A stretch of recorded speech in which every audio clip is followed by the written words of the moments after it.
tell you about me. In here we have 500 grams of bread flour. Now, the difference between bread flour and the regular all-purpose flour is that this has more gluten in it. Also, the consistency of it is a lot finer than regular flour. We also have dried yeast. So in goes the yeast, and what yeast feed on is sugar. So we're just giving them a little bit of food for them to eat, and we can leave that now for 5-10 minutes, and you'll see the bubbles will start coming out. That means that the yeast is now woken up and it's starting to fermentation process.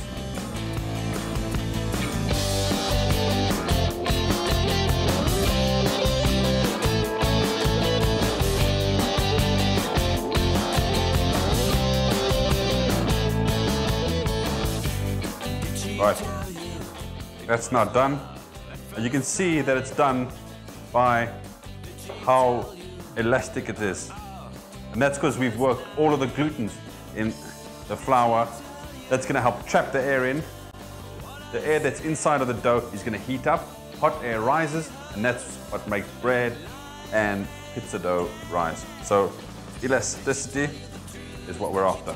Once that's done, we get a bowl and we just drizzle a little bit of olive oil in.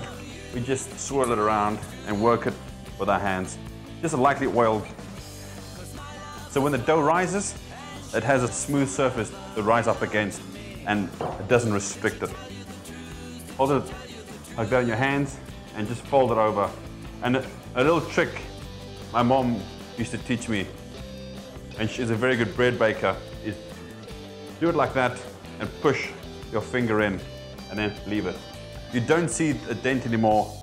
You know you've activated the yeast properly, you've worked the gluten in the flour, and it'll rise.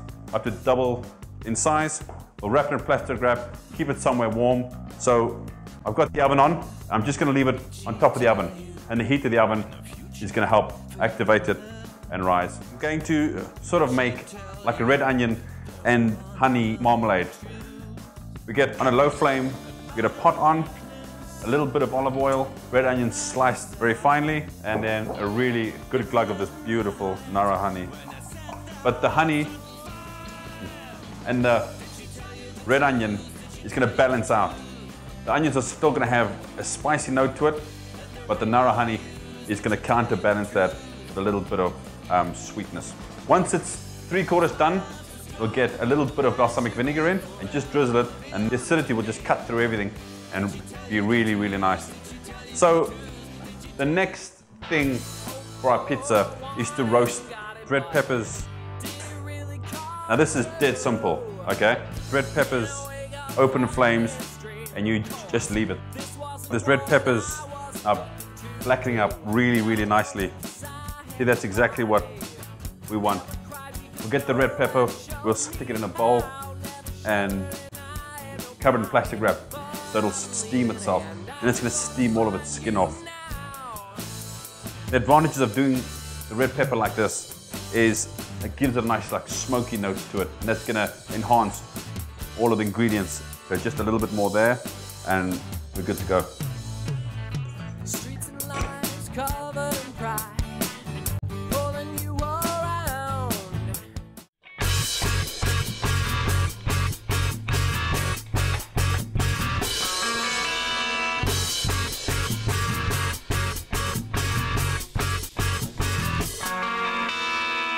Watching out for destiny, lost within her eyes. Seeing red all around and dealing with all the lies.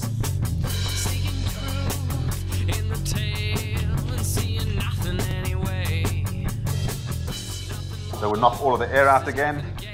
And what this has done is this has helped to stretch our flour. Okay? Knock it all out. And you can see now how sort of nice and elastic that is.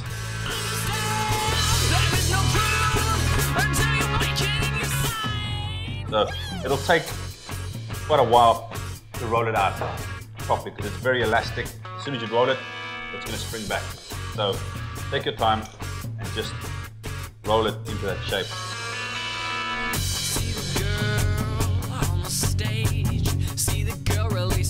soul.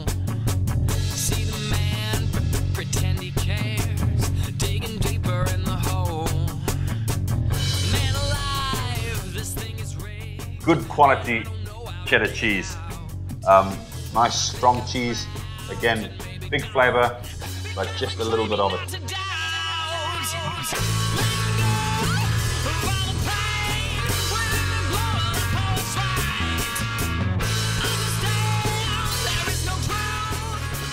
Bok choy, you can rip the base off and just sort of lay them across. Then I also have a really nice goat's cheese. I'm just going to sort of break it off and put little pockets everywhere. Goat's cheese doesn't really melt, it just gets soft. So that's just going to work perfectly and give like a little salty burst. Right, this pizza's now done. Our oven's on maximum, it's really, really hot. 5-8 minutes maximum until the crust gets a little bit firm. Take it out, we'll cut it up, and lunch is served.